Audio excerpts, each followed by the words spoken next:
వాళ్ళు బీసీలు 50% ఉంటే ఒక 10% ఉండొచ్చు కాక మిగిలిన 40% మంది ఏంటిది అని అంటే కాంగ్రెసే మా పార్టీ అనుకుంటున్నారు, బీఆర్ఎస్నే మా పార్టీ అనుకుంటున్నారు, బీజేపీనే మా పార్టీ అనుకుంటున్నారు. ఇక జీవితకాలం అంతా చచ్చిపోయిన దాకా నేను కాంగ్రెస్లోనే ఉండాలి, కాంగ్రెస్కే ఓటేయాలి. ఆ బీఆర్ఎస్ కు ఒకసారి ఓటేస్తే ఇక చచ్చిపోయేంత వరకు కూడా ఏంటిది అని అంటే బీఆర్ఎస్కే ఓటేయాలి.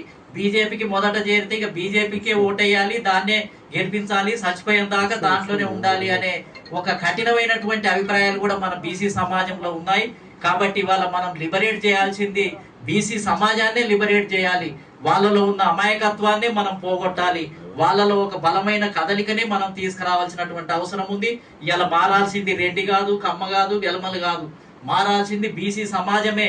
బీసీ సమాజాన్నే ఇవాళ లిబరేట్ చేయడానికి మనం అందరం కూడా గ్రామాలలోకి వెళ్ళి, జిల్లాలలోకి వెళ్ళి, ఇప్పుడు అన్ని ఉద్యమాలు అయిపోయినాయి. తెలంగాణ ఉద్యమం అయిపోయింది, కమ్యూనిస్టు సాయుధ పోరాటం అయిపోయింది, తెలుగు ప్రజల ఆత్మగౌరవం పేరుతో ఎన్టీ రామారావు అధికారంలోకి వచ్చి వాళ్ళ అధికారంలోకి వచ్చారు, కమ్మ సామాజిక వర్గం. మిగిలిందల్లా మన ఏజెండానే, బీసీలు ముఖ్యమంత్రి కావాలి అనే ఏజెండానే మిగిలింది. ఆ ఏజెండా కోసం మనం ఇవాళ ఏంటిదంటే గ్రామాలకు తరలించబడాలి. అవసరమైతే అందరం ఏంటిది అని అంటే అన్ని సంఘాలు, బలమైన నాయకులు మొత్తం ఏంటంటే ఏకం కావాలి. ఇవాళ ఏదైనా ఒక పార్టీ రానియండి, అధ్యక్షుడు ఉండేటోడు ఒక్కడే ఉంటాడు, కానీ 119 అసెంబ్లీ సీట్లు ఉంటాయి. ఎస్సీ ఎస్టీ రిజర్వ్డ్ స్థానాలు పోతే మిగిలినన్ని ఓపెన్ సీట్లే. అందరం మనం ఎమ్మెల్యేలు కావచ్చు, జాజుల శ్రీనివాసు ఎంపీ కావచ్చు, ఇంకొకరు ఎమ్మెల్యే కావచ్చు. ఎమ్మెల్యే అయితే కూడా పెద్ద నాయకుడే కదా. ఒక రాష్ట్ర అధ్యక్షుడు ఎవరు ఉన్నారు, ఆయన అధ్యక్షుడు ఉంటే నేనెందుకు పనిచేయాలి అని ఆ ఒక పోస్టు గురించి ఆయన పార్టీ పెడితే నేనెందుకు పనిచేయాలి అని ఇట్లా పోతే మనం ఎన్నడూ ముందుకు పోలేం.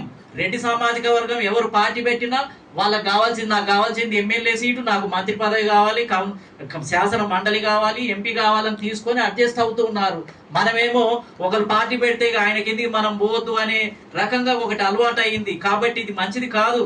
ఇవాళ సురేష్ ఎమ్మెల్యే అయితే రాష్ట్రం అంతా తెలిసిపోతాడు, దేశం అంతా తెలిసిపోతాడు, ఎంపీ అయితే పార్లమెంట్ లో మొత్తం తెలిసిపోతుంది. కాబట్టి అందరం ఎమ్మెల్యేలు కావడం కూడా ముఖ్యమే కదా. కాబట్టి మీరు పార్టీ అధ్యక్షుడు, పార్టీ ఎవరో పెట్టారు అక్కడ పోవద్దు అనేది కాదు.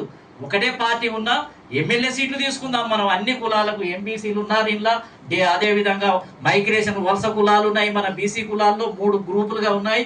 అందరికీ జనాభా ప్రాతిపదికన మనం సీట్లు ఇచ్చుకొని మనం అందరం కూడా ఏంటిది అని అంటే అసెంబ్లీకి వెళ్లే విధంగా ఒక కొత్త వ్యూహంతో ఇవాళ రాష్ట్ర అసెంబ్లీనే మూతబడి ఉంది. మనకు ఓపెన్ లేదు, సెక్రటేరియట్ మనకు ఓపెన్ లేదు, బీసీలకు ఓపెన్ లేదు, పార్లమెంటు మనకు ఓపెన్ లేదు.